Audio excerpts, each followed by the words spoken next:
Hello and welcome back to Toy and Stitches. If you're new, welcome. I'm so happy to have you with me today. So today we're going to be doing another WIP Wednesday catch up. So I'm going to just go over a couple of things that I finished from last week.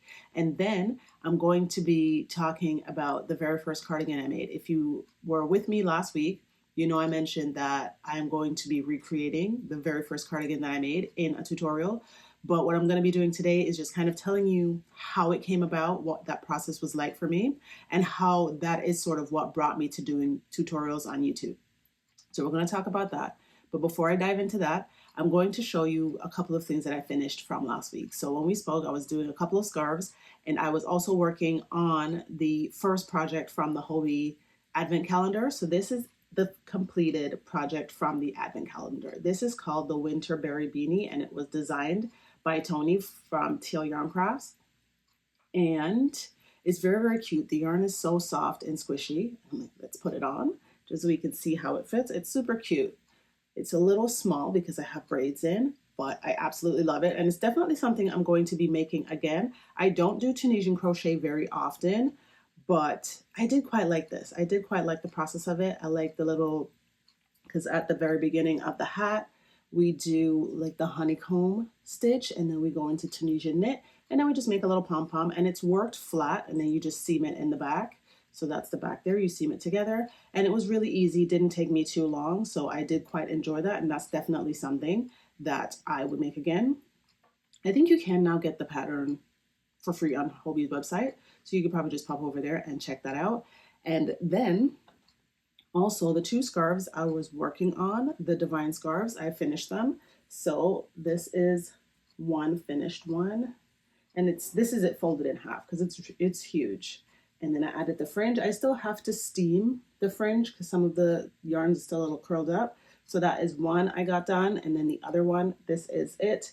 It's also completed. Absolutely love. So soft, so squishy, and it's really, really big. I forget how long it is.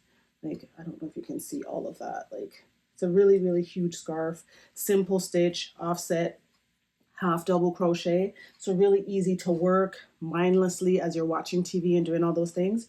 So awesome thing. You can find a tutorial for this one on the channel. I will link it here and in the description if you want to check that out. And those were the only things that I had from last week that I have since completed. So, which is big for me because I was already finished one and then I was working on the second one. So then I got through everything, and that's good. So now we can dive into talking about the very first cardigan that I made for myself without a pattern.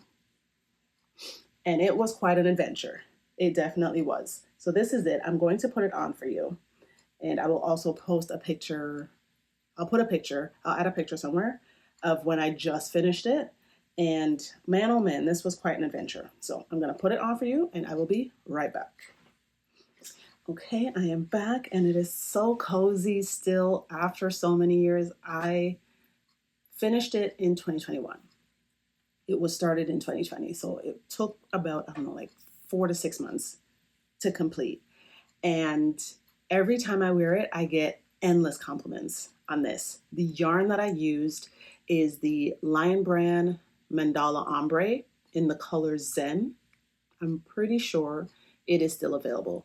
When I decided to rework it, I couldn't get enough to do the whole project, so I just opted for something else that was very similar. And I showed you the color last week. I'll show it to you again. I forget what the name of the color is, but once I do the tutorial and everything, I will show you. But this yarn is the Karen Blossom Cakes, and I forget the name of this color, but it's a little similar. It's not exactly the same, but it does give sort of the same effect that I was looking for, so I was okay with it not being exactly the same. And I'm also excited to see how that yarn plays over time. This one has held up pretty well because I wear it very often and I wash it. I just throw it in one of those like garment bags, throw it in the washer, throw it in the dryer, and it's held up really, really well. So I'm very happy about that. How this came about was when I just started crocheting, because I used to crochet as a teenager. I learned in school as a teenager, but then I had stopped and I never picked up a crochet hook again until like, I think it was December of 2019 is when I started to relearn. And as I was going through all of that and just like really getting into it, getting excited, and then I started to see all these garments and cardigans and all these things. And I love like sweatshirts and cardigans and all those things. So I was always very excited to try to make one. And I had gotten a pattern, got some yarn, but this was also before I really learned what gauge was, how it worked, how it changes based on the yarn and all those things. So I had made a cardigan from a pattern successfully, but it ended up being too big. And then I gifted it to my sister and she loves it. She still wears it to this day. And I just wanted to, because that was at the time where I was starting to think, maybe I could become a crochet designer. I could make garments and do all these things. So this is where it started. I decided that I was going to try to make a cardigan for myself without a pattern. And I had some, after making that first cardigan, I kind of got into figuring out like what is gauge, how it works, how it changes, all those things. I took some courses on design, all those things. So I had an idea of what exactly needed to be done in order to put the pieces together. But then also, I come from a sewing background because my mom sewed and she taught me to sew. So I can sew my own clothes if I choose to. I don't do it. I used to do it, but I don't do it anymore, but I can if I chose.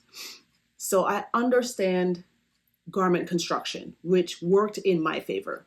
But the difference with sewing versus crocheting is that when you have just big pieces of fabric that you need to sew together, it is completely different with crochet when you're creating those pieces of fabric one stitch at a time. And that is where the gauge comes in. So I made the gauge swatch. I made my little sketch so I knew what I was doing. But for some reason, the gauge just wasn't working. And this has always been the struggle for me. I can read patterns, I can use a gauge, I can make a gauge swatch and make it match to a pattern. I have done it many times, but what I have found is that it doesn't always work in every situation. And that this is the nuance that I sometimes can't figure out. And I have seen situations where other crocheters will make the ones that find it difficult to read and use patterns or to use gauge swatches and that sort of thing, to kind of make them feel bad about not being able to do it. And I kind of understand where it comes from, because sometimes when something comes easily to you, it is hard to wrap your mind around why someone else can't do it, because you can do it. So it just seems like it's easy, like you should be able to do it, but it doesn't always work for everyone. And that is where we have to kind of show compassion for how people learn and how people are able to do things. And as I worked through this cardigan, it took me quite some time, because there got to a point where I had my sketch, I had my gauge swatch, I knew all my stitches and how many stitches were going to give me how many inches, all those things. I had it all mapped out, all written down, but it just was not coming together. The pieces were always working out to be too small, too long, too short. There was so many times I had to undo and start over, and it got very frustrating because I couldn't figure out what the problem was. And that was very frustrating, because like you're told that once you make the swatch, you have your sketch and you put it all together, it should work out. Like that's the general gist of how things work, is just once you have taken all those steps, it should work. I find for me, 7 out of 10 times, it doesn't always work out. And that can be very frustrating. And that was the point I got to when I decided, you know what? I understand how to make garments. I know my size. I know my body. I know how to take my own measurements. So let me just see if I can do this without the gauge swatch. And I did. I just went to town. I took my measurements. I made the back panel as wide as I wanted it to be, the front panels, all those things, the sleeves. And I ended up with a cardigan at the end of it, right? And that is what really taught me that, you know what, no matter what outside sources may say, like this is how this is supposed to go, that is how this is supposed to work, it may not always work for everyone, but we all have to find what works for us. And the biggest thing with garment construction, it's that there is so much nuance in body sizes and shapes and personal preferences that it is very hard to generalize garment construction. Like it's very hard. Some people are very good at it, and I appreciate when designers are able to take the time and work in all that nuance and make everyone feel included in that pattern, because everyone can then come get the pattern, make the gauge swatch, and then end up with this beautiful garment that they can wear. That's not always worked for me, because most times when I have yet to make a cardigan for myself from a pattern, because I know how I like things to be, and the patterns don't always write it in that shape. But then sometimes, depending on the stitch they use, it's very hard to dismantle someone else's work and then reconstruct it the way you want it to be, or to know when to make certain adjustments and all those things. So sometimes I just don't even try. And then because I already know how to do it, I just kind of go off and do my own thing. But what I want to say is that if you are working from a pattern, sometimes just, if you have an understanding, because that's always the thing. When it comes to making garments for yourself, we have to first understand our own bodies and what we like and how we like things to fit. We have to know that first. And then it's going to take time to figure out how to make adjustments to patterns to then make it suit what you want it to do. But I'm very grateful for kind of that journey that I went through making this cardigan, because it showed me that not everything works for everybody, and we should all just lean into what works for us and just go with that. Because had I not leaned into that, I don't think I would be here today with the confidence to show someone else how to do what I did. Because that's what I try to do with every tutorial. I am really thinking about the person on the other end, and just hoping that I am doing my best to bring the information across to make it understandable and easy to follow, and to also give you the tools to be able to do it on your own, because that is the ultimate goal. It's to learn the steps and the basics and the nuance when it comes to your own personal style, but then also kind of knowing how to use crochet to create what you want it to. And once you have that kind of knowledge, you can pretty much go ahead and make anything you want, because that's the end goal. It's to just learn all the pieces that go into the puzzle so that you can start to create your own puzzles, if that makes sense. So I am very excited to kind of go through this and make the tutorial and share it with you guys, because this cardigan does mean a lot to me. And every time I put it on, it is a constant reminder of why I do what I do, why I decided to take the leap and to create this channel and to show you all I have shown you so far, but then to also dive deeper into not just the basics and to kind of explore other things and to share that with you, because this is just a journey of learning and growing together. And I am just very excited for all that I have done and all that is to come. And I'm just very excited to have you all here with me on this journey, learning, sharing, growing.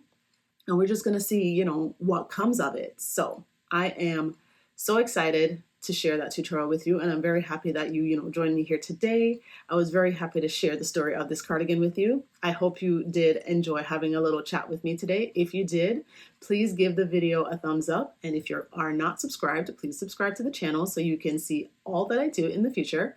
And outside of that, that's all I had for you today. So you go ahead and enjoy the rest of your day, and I will see you soon. Take care. Bye.